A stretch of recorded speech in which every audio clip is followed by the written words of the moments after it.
القايمة مش مجرد ورقة عادية، ما تمضيش على قايمة قبل ما تعرف خطورتها.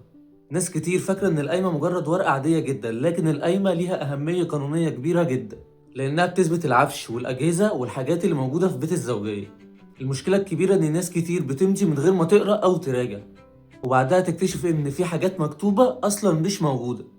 وأخطر غلطة التوقيع بسرعة. يعني أنت مثلا ممكن العروس تبقى عاجباك يعني زيادة عن اللزوم شوية، يدوك القايمة تمضي بسرعة عشان أنت عايز يعني تنجز عشان تلحق تعمل حاجات. فلا، ما تعملش الحاجات وبص على القايمة كويس قبل ما تمضي. فقبل ما تمضي اقرا كل كلمة كويس، وتتأكد من كل اللي مكتوب، وما تتكسفش تسأل عن أي حاجة، لأن ورقة واحدة ممكن تعمل مشاكل سنين.